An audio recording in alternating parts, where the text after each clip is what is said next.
그럼 구체적으로 납입자본이 어떻게 발생되는지, 그러니까 주식회사가 어떻게 성립되는지 이 내용을 보도록 하겠습니다. 그러면 자본은 크게 납입자본, 이익잉여금, 기타 자본 요소로 구분된다 말씀드렸고요. 그 중에 납입자본이 생기는 것은 주식을 발행해서 자본금이라는 것이 생기는 거죠. 지난 시간에 봤듯이 자본금은 우리 회사 액면 단가 곱하기 발행된 주식 수, 그래서 액면 단가 곱하기 발행된 주식 수 하면 그것이 자본금입니다. 그 자본금은 주주한테 입금된 금액이기 때문에 가장 주식회사 자본의 기본이 되는 겁니다. 기본이. 주식을 발행하게 되면 이 자본이 증가 또는 처음 발생되겠죠. 이때 주식을 발행하는 형태는 크게 액면 발행, 할인 발행, 할증 발행 세 가지로 구분됩니다. 이거 우리가 어디서 본 적이 있죠. 앞서서 부채 중에 사채를 공부할 때 사채도 액면 발행, 할인 발행, 할증 발행 했습니다. 사채의 액면 이자율과 유효 이자율과의 관계에 따라서 그 두 이자율이 같을 때 액면 발행, 차이가 날 때는 할인 발행 또는 할증 발행해서 그 할인 발행 시에는 사채 할인 발행 차금이라는 사채 차감적 평가 계정 썼고요. 할증 발행 경우에는 사채 할증 발행 차금이라는 사채의 부가적인 평가 계정을 썼습니다. 마찬가지로 주식 발행 경우에도 유가증권이니까 우리 액면 금액하고 실제 발행되는 발행 금액하고 관계에 따라서 우리가 세 가지로 구분이 되겠습니다. 그래서 액면 금액하고 발행 금액이 같을 때, 그래서 100원짜리 주식을 100원에 발행했다. 그러면 대변에 자본금이라는 자본의 증가죠. 자본금 100원.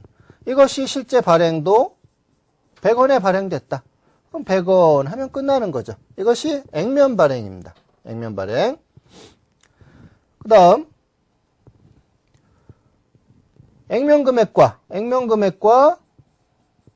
발행 금액이 차이 나는데 액면 금액보다 낮은 금액으로 발행됐다. 액면 금액은 100원인데 이것이 80원에 발행됐다. 원칙적으로 할인 발행은 할 수가 없습니다. 왜냐하면 100원짜리를 발행해 놓고 80원밖에 안 들어오면 우리 회사의 실질적인 자산이 80원밖에 안 되죠. 자본은 100원인데 그러면 이 회사의 자본이 유지될 수가 없기 때문에 할인 발행은 원칙적으로는 불가능하지만 일정한 요건을 갖췄을 때는 할인 발행도 할 수가 있습니다. 그래서 액면 금액은 100원이다. 그러면 항상 자본금은 액면 금액으로 기록하는 거예요. 그러면 대변의 자본금은 100원 증가하는데 실제 돈은 80원밖에 안 들어왔다. 그럼 20원만큼은 이것을 주식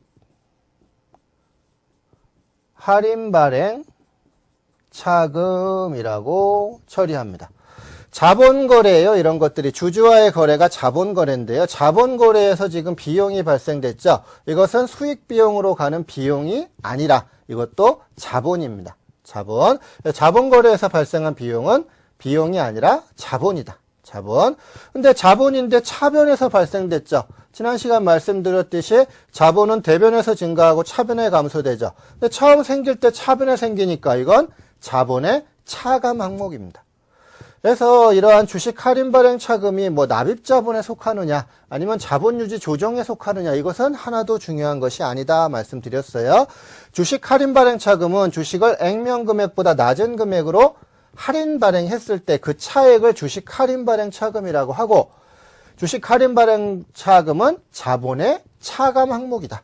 이것이 중요한 겁니다. 자본의 차감 항목이라는 것. 자본이고 자본의 차감 항목이라는 것. 이것이 중요한 내용이 되겠습니다.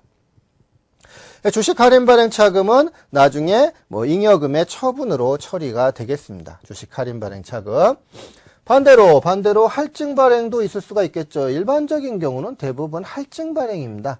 그래서 액면은 100원인데 이것을 액면 금액보다 높게 발행했을 때 우리 회사가 신기술이 있다. 나중에 회사가 커나갈 것이다. 이런 때는 3배수, 5배수 이렇게 발행을 하는 겁니다. 그래서 3배수, 100원짜리를 300원씩에 발행을 했다. 이런 경우에 자본금은 항상 액면 금액이에요. 그래서 자본금은 100원. 근데 돈은 얼마 들어오냐면 발행 금액은 300원이다.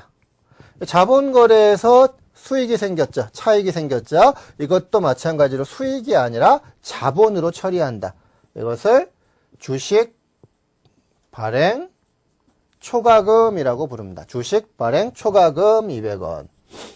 자본거래에서 생기는 차손은 비용이 아니고 자본이었죠. 마찬가지로 자본거래에서 생기는 차익도 수익이 아니라 자본입니다.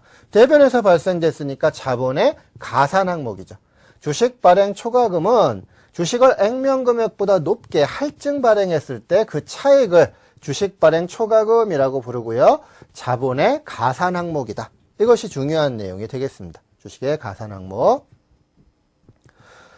이런 경우에 뭐 신주 발행비가 생겼다, 신주를 발행한다 하고 뭐 신문에 광고를 내고 뭐 주권을 인쇄하고 이런 재비용들, 신주 발행과 직접적인 비용들, 이것이 이제 신주 발행비가 되겠죠. 사채 발행비 같은 경우도 어때요? 사채 발행비는 사채 발행 금액에서 차감했죠. 마찬가지로 신주 발행비도 그 주식 발행 금액에서 차감합니다. 그래서 지금 100원짜리를 300원에 발행하고 주식 발행비가 40원 발생됐다. 대변에 현금 40원이 나갔어요. 그럼 이걸 별도의 비용으로 처리하는 것이 아니라 그만큼 주식 발행 금액이 낮아졌다. 그래서 주식 발행 초과금에서 그만큼 감소를 시켜줘서 회계 처리를 해야 되는 겁니다. 그래서 신주 발행비는 주식의 발행 금액에서 차감합니다. 그래서 주식 발행 초과금이 있다면 주식 발행 초과금에서 그만큼 차감을 해야 되겠고요. 주식 할인 발행 차금이 있다면 그만큼 주식 할인 발행 차금이 늘어나겠죠. 주식 할인 발행 차금의 가산이 되겠습니다. 지금처럼 원래 주식을 발행하면 돈이 들어와야죠. 이게 유상증자입니다. 유상증자인 동시에 이제 금전 출자인데요. 금전 출자. 금전 이외에 부동산 같은 걸로 출자를 할 수도 있어요. 뭐 토지 같은 걸로 출자를 할 수도 있습니다. 이것도 일정한 요건이 있어야 되는데 이러한 것들을 현물 출자라고 부릅니다. 그래서 뭐 돈이 300원 들어왔으면 300원이 주식 발행 금액인데 뭐 토지를 대신 출자했다. 이런 때에는 우리가 이 토지를 평가해야 되겠죠. 뒤에 이제 유형자산 편에서, 앞에 유형자산 편에서 잠깐 봤듯이 우리가 이 현물 출자 시에 이 유형자산의 취득원가는 우리가 교부한 주식의 공정가치하고 취득한 유형자산의 공정가치 둘 중에 명확한 것으로 합니다. 그래서 이게 뭐, 예를 들어, 뭐, 발행의 주식의 공정가치, 그 다음에 토지의 공정가치 둘 중에 명확한 것이 400원이다. 그러면 400원이 공정가치가 되는 거죠. 이 토지의 유형자산의 취득원가가 되는 거고요. 400원에서 뭐 주식 발행비 40원 뺐다 그러면 360원이 발행금액이 되는 겁니다. 그래서 260원이 주식 발행 초과금이 되겠죠. 그래서 현물 출자 시에 우리가 주식의 발행 회계 처리고요. 일단 발생된 자본금은 증가할 수도 있고 감소할 수도 있습니다. 그래서 자본금이 증가되는 것이 증자, 감소되는 것이 감자인데요. 증자는 우리가 앞서서 봤던 주식의 증자하고 똑같습니다. 주식의 발행하고 똑같아요. 그래서 주식이 발행했을 때 자본금이 이제 추가로 증가되겠죠. 그때 그 차익을 앞서 봤듯이 주식 할인 발행 차금이나 주식 발행 초과금으로 처리하면 되겠고요. 증자하는 경우엔 유상증자와 무상증자로 구분되는데요. 유상증자 경우에는 대변의 자본금, 액면금액 100원만큼 뭐 차변의 현금, 예금, 뭐 부동산, 토지 이렇게 실질적으로 자산이 유입되는 증자, 이것이 유상증자가 되겠습니다. 유상증자. 근데 우리 회사의 각종 잉여금들이 남으면 그 잉여금을 가지고서 증자를 할